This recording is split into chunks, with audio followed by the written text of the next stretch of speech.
Yo, what's going on, guys? Hope everyone is having a good day today. Whew, how about those fights, man? How about those fights? Before I get into this video, man, I just want to say, if you enjoyed those fights, go ahead and hit the like button, man. I thoroughly enjoyed the fights. It was sick. Let me go ahead and start this right here. This is a pre-recorded video, just me doing a voiceover on it. Some Izzy fights. I know you're gonna listen to me talk, but pay attention to the video too, man. I was kind of clean, you know. I'm now the perfect Izzy, you know, respectfully. Like perfect sale in the thumbnail. Hope y'all enjoyed that thumbnail as well, man. It was pretty cool. Shouts out to Grappler for making that thing right there. But yeah, the night of fights, guys.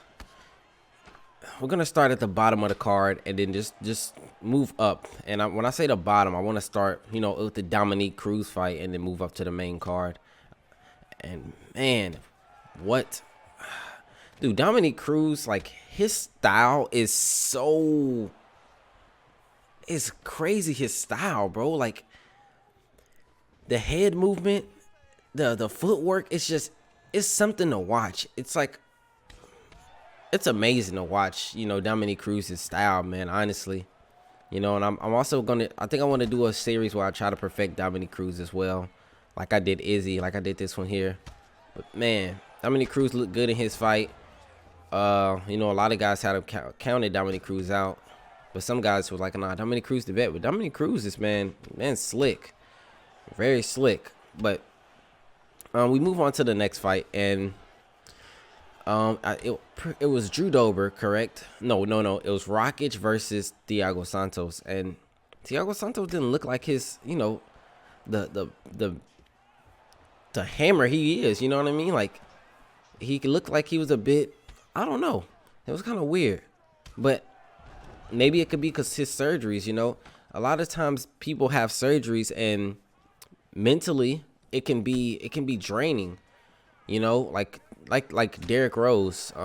He had surgery and then, you know, he came back and then he tore his other knee. And it's like that can be draining on a fighter, man. Y'all don't know what rehab is like. You don't know any of that. So who knows how he's actually feeling on top of that. You know, I'm pretty sure he lost his last fight before that. And it can just be draining on a fighter, you know. But Rockage did come out with the win, being more technical. And I want to see, hopefully EA makes Rockage faster in the game. Because personally, Rockage is extremely slow. And honestly unable to use due to that reasoning. But then let's move on to the next fight. And it was... Excuse me. What's his name? Drew Dober versus Islam Makhachev. Oh my goodness.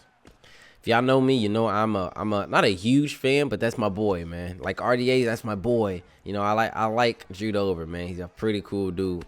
You know, and he has the techniques and the skill, but man, Islam showed him that there's levels to this. Like he really showed him that, and it's actually insane. But fight went about, he got the takedown and he got it fairly easy, and I was like, oh yeah, this ain't gonna end well. And it didn't. You know, he controlled him round 1, round 2, into round 3, was controlling him, and got him to the ground, got that armor triangle, and it was wraps from there. It really was wraps. And then we move on to the next fight, and I'm pretty sure this one was Aljamain Sterling versus Beltran. Now, this ended with you know, unfortunate circumstances. I'm sorry, but man, I look at it like this. I know a lot of guys are like, "Wow, Sterling, he was over exaggerating." He got kneed in his head, bro. You know, like he took a knee flush to the head, and he took it like to the temple area. Like, bro. If he gets, honestly, I looked at it like this. If he gets back up and fights, he's already gassed, right? I felt like he just would have got finished. And him, you know, a lot of people are going to look, oh, you just chose the coward's way out. You're talking like you even fight.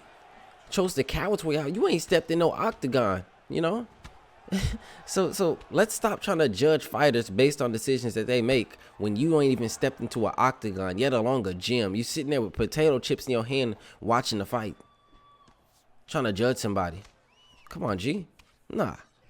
You know, he took a knee straight to the head. And he could no longer fight. I mean, it's just like that. Unfortunate due to the circumstances. Again, he had to. He won the belt, and I don't think that's the way he wanted to win the belt, but he won the belt because of that. And at the end of the day, it is what it is, man. It really is. They're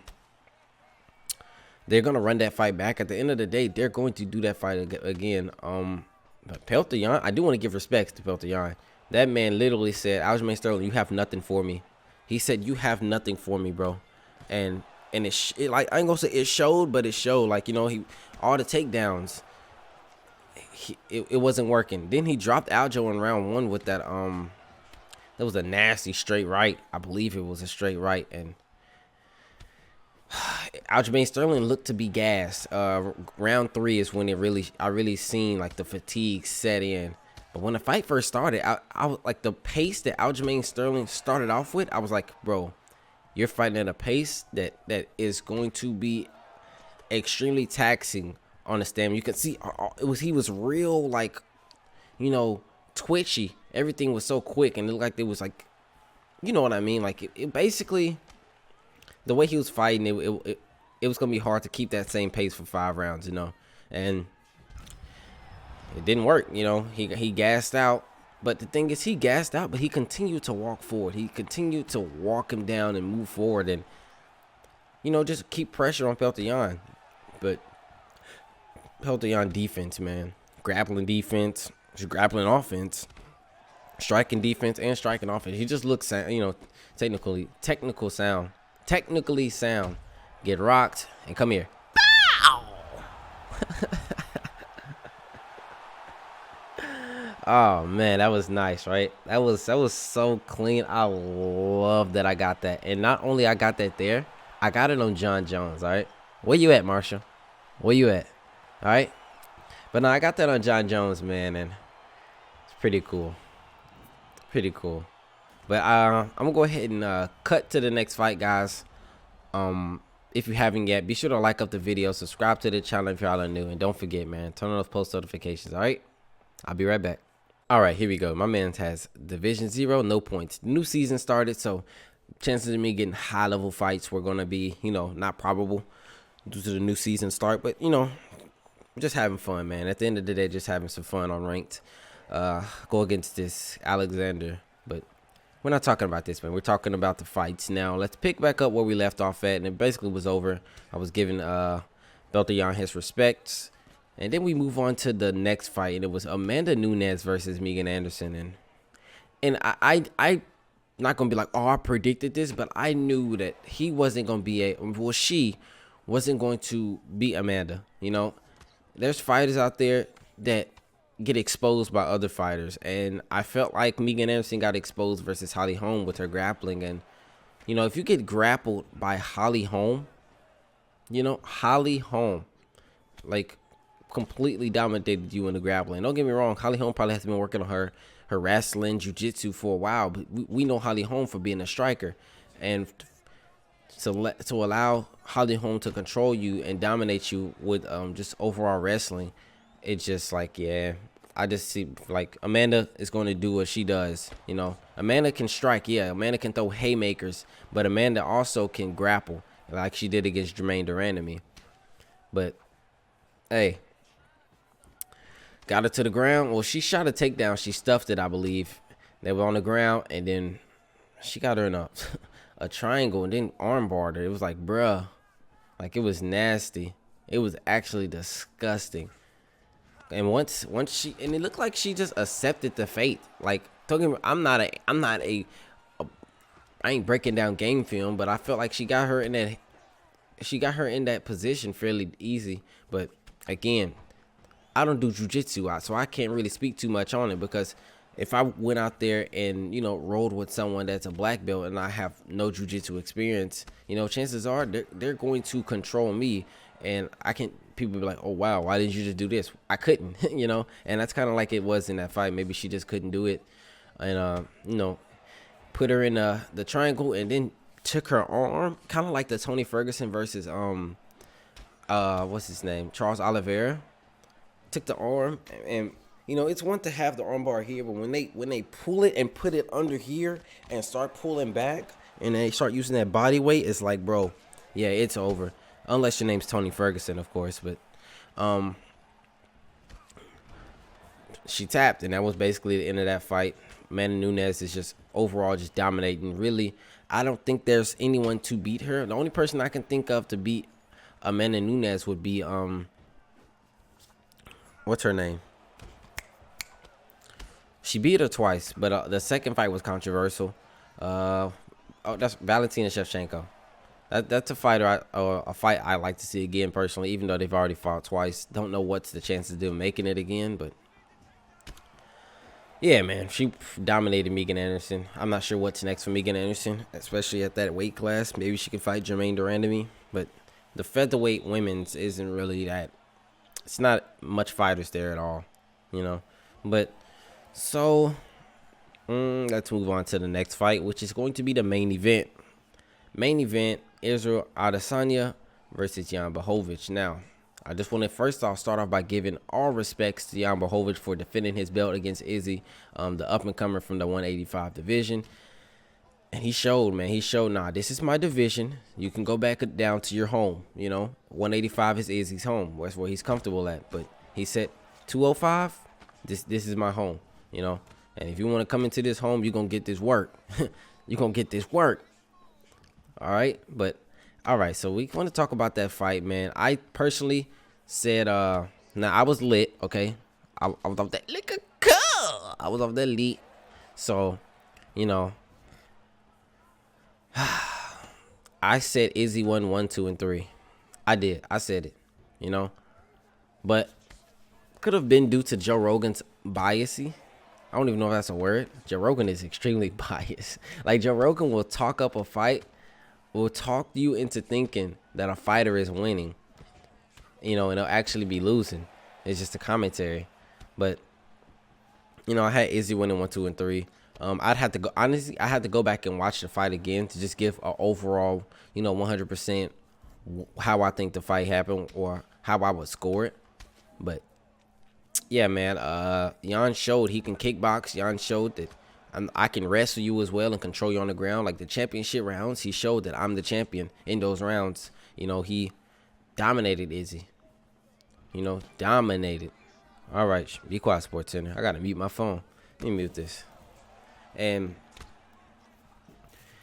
man, what's next for Jian Bihovic, though? That's the question, you know. I personally obviously think, like a lot of people, that the fight is him and Glover Teixeira. And Glover Teixeira, man, that dude's a marauder in Joe Rogan's voice. She's a savage, a marauder. But, yeah, man, Izzy looked good. You know, Izzy even ate some punches, you know. A lot of guys like Polish power, and, yeah, he does have that power. But, I mean, Izzy, he took punches, you know. But Izzy wrestling did get exposed, man. It got showed that Izzy wrestling is not as great as, you know, as it should be. You know, he's going to have to work on that. But again, he's fighting somebody way above his, well, not way above, but, you know, above his weight class. And I give Izzy all his respects for doing so. You know, a lot of fighters, they dominate their division, but they never move up. And don't get me wrong, I'm not frowning on people that don't move up, but I'm going to shed light on people that decide to move up and actually fight, you know, at that weight class. All respects, like Max Holloway, he fought at 155 and went against Dustin Poirier, and Dustin mopped him, but he went back down to his home and made a bloodbath out of Calvin Kattar. So again, I feel bad for Israel's next opponent at 185. Like, that person's going to get, because when you're on top, right? When you're on top and you're winning, and you know, you kind of, sometimes you get lazy. I'm not gonna say Israel got lazy. I'm pretty sure he trains extremely hard, but sometimes you skip a day. You know what I mean? Like, you'll skip something, or you won't go as hard. But when you take that loss, and you got to show these people like where I'm really at. A lot of times those losses is what makes you, you know. And a lot of guys aren't going to fight in something like mixed martial arts for so long and stay undefeated, bro. Like, you can't. What's wrong? What's happened with the world? You know, what's wrong with taking a loss? Ain't nothing wrong with an old-fashioned ass whooping. You know, it's what makes you as a fighter. You know, your losses. Yeah, you want to be undefeated, but you learn the most is when you lose. You know, so it is what it is. Especially if you stay in the UFC long enough, man, you're going to take a loss. Like, if Habib stays in the UFC and fights, let's say he fights 5 more times, you don't think out of those he could possibly lose one? Especially if he moved up. Like imagine if Habib moves up to 170 and fights Kamaru Usman. That would be a very tough matchup. Not stylistically, just the weight difference, you know. Like, Usman is huge compared to Habib. And, you know, it'd be very challenging. I think it'd be very challenging for Habib to get Usman to the ground. Now, with that being said, I'm not sure, because how did this get to me talking about Habib? But I'm not sure. Like I was saying, you know, Habib trains at AKA. You know, he wrestles with DC. So, and DC is a big boy, a very big boy.